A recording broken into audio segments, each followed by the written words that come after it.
کہ ٹائر میں اگر ہوا ہے تو آپ کی باڈی ٹچ نہیں کرے گی زمین کو، تو اگر وہ پنکچر ہو گیا تو ٹچ. اسی طرح ڈسک جب برقرار ہے تو اس کا ہول کا جو سائز برقرار ہے اور نرم نکل رہی ہے، اس کو پریشر نہیں ہے. جب ہم ایکیوٹلی کوئی وزن اٹھاتے ہیں، بہت کرتے ہیں یا کوئی ایب نارمل منہ، تو وہ ڈسک جو ہے وہ تھوڑی رپچر ہو جاتی ہے، پرولیپس ہو جاتی ہے. وہ لیپس ہوتی ہے تو وہ نرو کو پریشرائز کرتی ہے. بالکل اگر زیادہ ہو تو دونوں سائڈوں پہ درد ہوتی ہے، اور اگر ایک سائڈ کے ہو تو ایک سائڈ پہ ہوتی بالکل. ہے. جب ہم بریک سے واپس آئیں گے تو کیا آپ کر سکتے ہیں اس پین کو کم کرنے کے لیے؟ ان کو فائدہ یہ ہوگا کہ وہ ریسٹ کریں، بالکل. کچھ پین کلرز لگیں، دوبارہ نیچے کچھ دیر کے لیے وزن نہ اٹھائیں.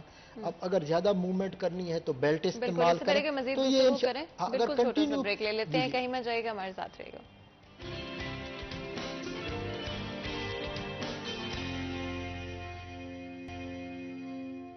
Welcome back. سٹی ایٹ 10 میں ایک دفعہ پھر آپ کو خوش آمدید کہتے ہیں. بریک میں جانے سے پہلے آج ہم آپ کی ہیلتھ کے حوالے سے بات کریں. آپ کی ہیلتھ بہت بہت امپورٹنٹ ہے ہمارے لیے بھی اور آپ لوگوں کے لیے بھی ہونی چاہیے.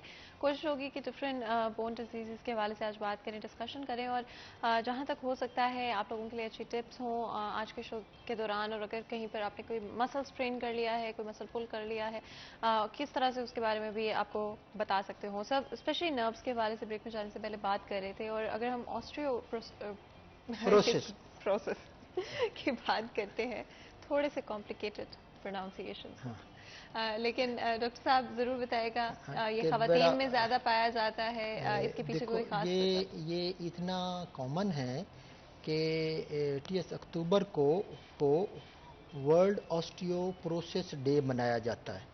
تو آسٹیو اسی طرح بون ہے اور پروسیس ہے جو اس کے اندر ایک خلا آ جاتا ہے، پورس بن جاتے ہیں. جب وہ پورس زیادہ بڑے ہوں گے تو بون ویک ہوگی. تو جب بون ویک ہوگی تو اس میں جو سب سے زیادہ ڈینجر ہوتا ہے وہ فریکچر کا ہے. فریکچر ہو جاتی ہے بون.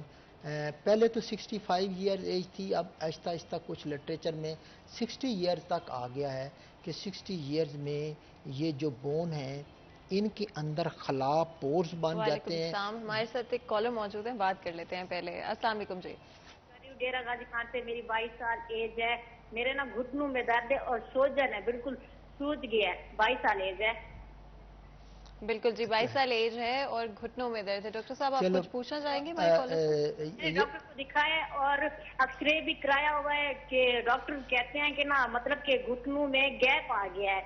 تو کیا سلوشن بتائیں گے آپ؟ بالکل جی، بہت بہت شکریہ کال کرنے کا. ڈیرا غازی خان سے ہمارے ساتھ کالر موجود تھی. ان کا تو ابھی آسٹیوپروسس ہٹ کے وہ کالر کا میں جواب دے دوں کہ ایک تو یہ اتنا کامن ہے کہ میرا گیپ آ گیا ہے. یہ تو ہر دوسرا بندہ ہمیں بتاتا ہے گیپ آ گیا. یہ بالکل متھ ہے اور مس نمبر ہے. دیکھو گیپ تبھی آئے گا جب آپ کو کوئی کھینچے گا، لیکن جیسے آپ کی ایج بڑھتی ہے یا کوئی ایسی ڈیزیز ہوتی ہے تو گیپ کم ہوتا ہے. لیکن جب وہ ایکس رے کروا رہے ہوتے ہیں تو ایکس رے کے جو پارٹ ہوتے ہیں، ایک اندر والا میڈیال اور لیٹرل، تو ایک دراصل کم ہو جاتا ہے، دوسرا جو وہ نارمل ہوتا ہے. تو جو عام بندہ کہتا ہے کہ وہ جو نارمل ہے اس کو گیپ کہہ دیتا ہے، اور جو ریڈیوس ہو جاتا ہے، جو ڈیزیز ہوتا ہے، وہ کہتا ہے یہ ٹھیک ہے. یہ تو ایک تو کریکٹ کرنے والی بات یہ ہے کہ گیپ نہیں آتا ہے، بلکہ عموماً گیپ ایک سائڈ کا کم ہو جاتا ہے. دوسری وہ سویلنگ ہے، اور جس حساب سے وہ اپنی ایج بتا رہے ہیں اس حساب سے تھوڑا سا ان کو یہ فردر اپنے بلڈ کے ٹیسٹ، یورک ایسڈ کے ٹیسٹ کروا لیں. اور CRP ایک ٹیسٹ ہوتا ہے، اس سے پتہ چل جائے گا کہ ان کو انفیکشن ہے یا یورک ایسڈ بڑھا ہوا ہے. لیکن اس ایج میں آسٹیو آرتھرائٹس کا یا یوزولی آسٹیوپروسس کا یہ نہیں ہے. باقی تھوڑی سی وہ ہسٹری مزید ان کی ضرورت ہے کہ ایک سائڈ ہے یا دونوں سائڈ ہے. تو تھوڑا سا اس میں ریسٹ کریں، اس میں پین کلر لیں، اور اگر کوئی انفیکشن ہے تو اس کو کنٹرول کریں اور تھوڑے ٹائم کے لیے یہ ریسٹ دیں. تو ان شاء اللہ تعالیٰ یہ بڑا کامن ہے. ایزیلی بعض اوقات سٹریس ہو جاتا ہے یا چھوٹی موٹی چوٹ لگ جاتی ہے، اس میں ہو جاتا ہے. لیکن یہ ضرور اگر زیادہ فلوئڈ اس کے اندر ہے تو وہ فلوئڈ ٹیپ کر کے لیبارٹری میں ٹیسٹ کروایا جا سکتا ہے، جس سے پتہ چل جائے کہ ان کو کیا پرابلم ہے. لیکن یہ ویری سمپل ہے، مینیجیبل ہے، اور یہ انشاءاللہ ٹھیک ہو جائے گا. تو بات ہم کر رہے تھے آسٹیوپروسس کی. اصل میں جیسے میں نے شروع میں کہا کہ 2 سیل ہوتے ہیں. ایک سیل کہتے ہیں آسٹیو بلاسٹ، وہ سیل ہوتے ہیں جو بون بناتے ہیں، اور دوسری آسٹیوکلاسٹ ہوتے ہیں جو سیل بون کو ڈیجنریٹ کرتے ہیں، بون کو ختم کرتے ہیں. اور آج آپ کو میں بتا دوں کہ بون میں ایک لفظ ہوتا ہے ری ماڈلنگ. ماڈلنگ تو سارے کرتے ہیں، یہ اداکار بھی ساری ماڈلنگ کرتے ہیں، لیکن ہماری بون بھی کچھ ماڈلنگ کرتی ہے، اس کو ہم کہتے ہیں ری ماڈلنگ. ری ماڈلنگ میں یہ ہوتا ہے کہ جو پرانی ہڈی ہو جاتی ہے وہ پرانی ہڈی جذب ہو جاتی ہے اور نئی ہڈی بنتی رہتی ہے. یہ بڑی کم. اور جو 30 ایئرز تک یہ دونوں سیل جو ہیں وہ ایک بیلنس پہ کام کرتے ہیں. جتنی ہڈی ہوتی ہے ابزارب ہوتی ہے پرانی ہڈی، نئی ہڈی اتنی بن جاتی ہے. لیکن 30 ایئرز کے بعد آہستہ آہستہ بون بنانے والے سیل جو ہیں آسٹیوبلاسٹ جو ہیں وہ کم ہوتے جاتے ہیں، اور جو آسٹیوکلاسٹ ہے وہ بون کو زیادہ ابزارب کرنے لگ جاتے ہیں، جس سے اس کے جو پورز وہ بن جاتے ہیں. اور یہ جو جب مینوپاز آتا ہے، یعنی جب اسپیشلی لیڈیز کے لیے، اس میں ایک ان کا اسٹروجن ہوتا ہے. ایسٹروجن جب پرابلم ہو جاتا ہے اس میں، تو بون بنانے والے سیل تو ٹھیک رہتے ہیں، لیکن جو بون کو ڈیمیج کرنے والے یا بون ابزارب کرنے والے سیل ہوتے ہیں وہ ان کی ایکٹیویٹی بڑھ جاتی ہے. اسی طرح جب ایج بڑھتی ہے، اس کو مینوپازل آسٹیوپروسس کہتے ہیں. دوسری ہے سینائل آسٹیوپروسس، کہ جب ویسے ایج بڑھتی ہے تو اس میں کیا ہوتا ہے کہ اس میں جو آسٹیوبلاسٹ بون بنانے والے سیل ہیں ان کی کیپیسٹی بھی کم ہو جاتی ہے، اور جو آسٹیوکلاس سیل دوسرے سیل ہیں وہ سیل ایکٹیویٹ ہو جاتے ہیں، جس سے اور فریکچر ہو جاتا ہے. اور آپ نے دیکھا ہوگا کہ بزرگوں کے اندر چھینک آنے سے جی ابھی چھینک آئی ہے، اور چھینک آنے سے وہ گرا ہے واش روم میں، جی بابا جی گرے تھے، اور اس میں ہپ کا فریکچر بڑا کامن ہے، اسپائن کا فریکچر کامن ہے، رسٹ کا فریکچر بڑا کامن ہے. اور آپ دیکھیں کہ ایک بزرگ ہے اور اس کے لیے آپ جب فریکچر ہو جاتا ہے تو ہاؤ مچ از ڈیفیکلٹی، اتنی مزری ہے. جب بھی اولڈ پورے ایج کے میں لیے فریکچر ہوتا ہے تو وہ ہیل بھی نہیں کرتے ہمارے پوری ساتھ. فیملی کے لیے ہیلنگ پرابلم ہے. اس کی کو ماربیڈیٹی اور زیادہ ڈیزیزز ان کے اندر اس وقت آ جاتی ہیں. اچھا ایک چیز میں اپنے پروگرام پہ وساطت سے اپنے سارے ناظرین کو کہوں گا کہ برائے مہربانی بزرگوں کو یہ جو سلیپنگ پلز ہیں، سونے والی ٹیبلٹ سے اوائڈ کریں as much as possible. And of course I don't know کہ اس کے کوئی سائیڈ افیکٹس ہوں گے. ہمارے ساتھ کالر موجود ہیں، پہلے بات کر لیتے ہیں جڑا والا سے. السلام علیکم جی. السلام علیکم جی کیسے ہیں آپ؟ اللہ کا شکر. کون بات کر رہے ہیں؟ میں بات جناب میں نے ڈاکٹر سے پوچھنا کہ میرا بیٹا ہے اور اس کی نا ہم نے ڈاکٹر کو دکھایا ہے فیصلہ آباد میں. جی اور بالکل. انہوں نے بتایا ہے کہ یہ جو نا بچے کی لیگ ہے نا اوپر اس کی چولہے کی جو ہڈی ہے اس میں خلا آ گیا ہے اور وہ بیلٹ کا مشورہ دے رہے ہیں. عمر ضرور بتائے گا اپنے بچے کی.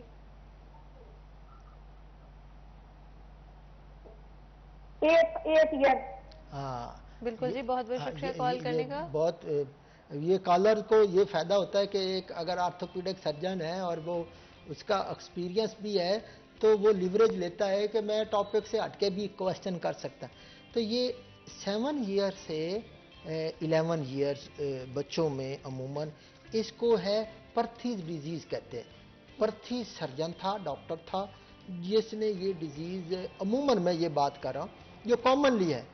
اس میں جو ہیڈ ہوتا ہے فیمر کا ہیڈ ہوتا ہے وہ ہیڈ کا واسکولیرٹی کمپرومائز ہو جاتی ہے اور وہ اس کے ساتھ فلیٹ ہو جاتا ہے اور گروتھ نہیں ہوتی، جس کی وجہ سے وہ ٹانگ بعضوں کا چھوٹی ہو جاتی ہے. بچہ جو ہے وہ لمپ کر کے چلتا ہے یا گیٹ اس کی تھوڑی سی مختلف ہوتی ہے. تو ایک انہوں نے بتایا ہے کہ ڈاکٹر نے کہا ہے کہ یہ ایک بریس لگا کے رکھیں، لیکن اس کے ساتھ اکیلا انہوں نے نہیں کیا ہوگا، ساتھ باقی میڈیکیشن بھی بتائی ہوگی، اس کی سٹیج بھی بتائی ہوگی کہ کس سٹیج کے یہ ڈیزیز ہے. تو اس کو بولتے ہیں کنٹینمنٹ. کنٹینمنٹ وہ ہوتا ہے کہ جو آپ کا ہیڈ ہوتا ہے، اگر آپ ٹانگ لیگز جو ہیں وہ تھوڑا سا باہر نکال کے رکھیں تو جو ہیڈ ہوتا ہے وہ اپنے کپ کے اندر رہتا ہے. اگر ہیڈ کپ کے اندر رہے گا تو وہ گرو کرے گا اور جو لیگ ہے وہ لینگتھن ہوگی، اس کی بچے کی جو ہائٹ بڑھے گی. اگر وہ نہیں ہوتا ہے تو وہ ہائٹ چھوٹی ہو جاتی ہے. جب ہائٹ چھوٹی ہو جاتی ہے تو جو اندر ہیڈ ہے وہ سمال رہ جاتا ہے. تو سمال ہوتا ہے تو گروتھ نہیں ہوتی، پھر اس کے سرجیکل پروسیجر کرنے پڑتے ہیں. تو جہاں تک میں ان کا سمجھا ہوں کہ انہوں نے کنٹینمنٹ بریس دی ہے، جو رات کو بھی درمیان میں پلو ہم رکھتے ہیں، ایڈوائز کرتے ہیں کہ پلو رکھیں تاکہ ہیڈ جو ہے وہ کپ کے اندر رہے اور اس کی گروتھ ہوتی رہے. تو باقی سلپ بھی، ہیڈ سلپ بھی ہو جاتا ہے.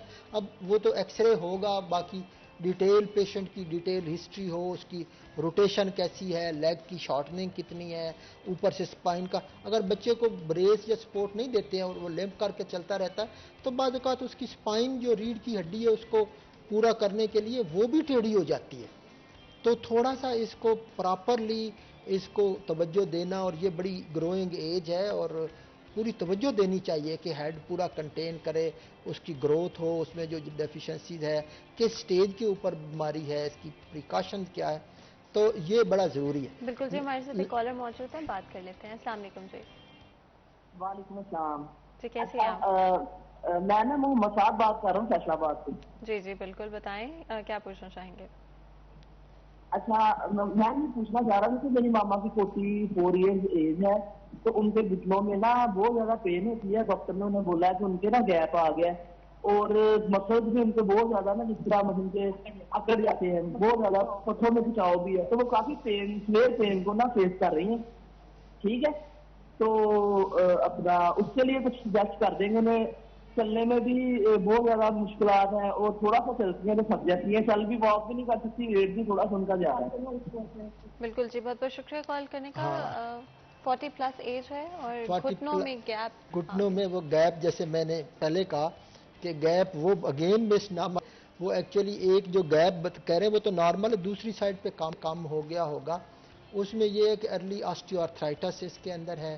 یہ نیچے جو نہ بیٹھیں، ایک تو کموڈ استعمال کریں، دوسری اس ایج میں ان کی جو ڈائٹ ہے اسپیشلی کیلشیم وٹامن ڈی ہے وہ امپورٹنٹ ہے. اور اگر ان کا مسل اسپیزم ہے یا وہ انفلیمیشن ہے تو اس کی اینٹی انفلیمیٹری ڈرگ یا جو مسل ریلیکسنٹ ہے وہ لیں. لیکن میرا خیال یہ اور پازیٹیو ہے کہ ان کی ایکسرسائز کریں، ان کی تھراپی کریں.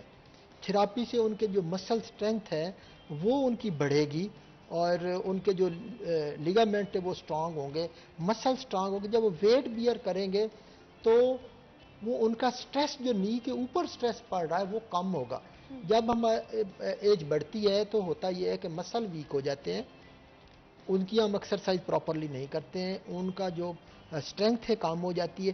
ویٹ تو بڑھنا ہے، اور ایج میں اگر تھوڑی سی بلکی ہے یا اوبیسٹی ہے وہ ویٹ اور ایڈ ہو گیا. جب وہ ویٹ بھی پڑے گا، پڑھنا تو جوائنٹ کے اوپر ہے. اور جوائنٹ کا کارٹیلیج، جیسے میں نے کہا کہ جب ایج بڑھتی ہے تو وہ کارٹیلیج جو ہے وہ گھس جاتا ہے. لائک آئی سیڈ بیفور کہ ایج کا بڑا فیکٹر ہوتا ہے. جب بریک سے واپس آئیں گے تو بات کریں گے کہ کس طرح سے ارلی اگر آپ اپنا خیال رکھنا شروع کر دیں، ڈفرینٹ لائف سٹائل چینجز آپ اپنا لیں تو آپ اپنے آپ کو فردر کسی بھی طرح کی ڈیزیزز سے بچا کے رکھ سکتے ہیں. لیکن اس سے پہلے کہ ہم اپنے ڈسکشن کو آگے بڑھائیں، بریک لیتے ہیں. کہیں میں جائے گا، ہمارے ساتھ رہے گا.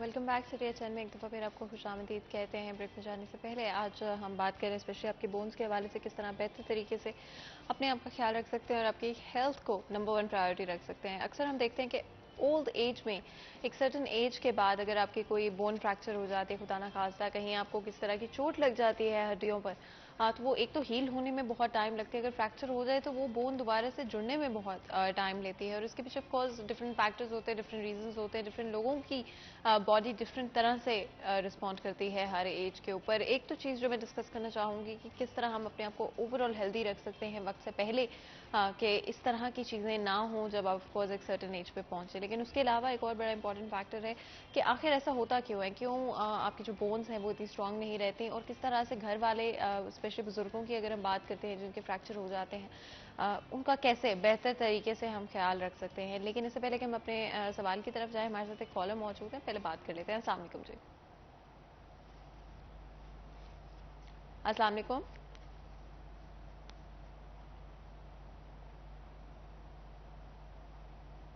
ایک دفعہ پھر میں پوچھ رہی ہوں. السلام علیکم جی، آواز سن پا رہے ہیں میری؟ ہاں جی بات سن رہا ہوں جی. جی بتائیں جی، کون بات کرے اور کہاں سے بات کر رہے ہیں؟ میں سلیم بات کر رہا ہوں جی، ادھر بچانا سے جڑاوالا سے آگے جگہ ہے جی. نمبر ہے 52. اچھا جی.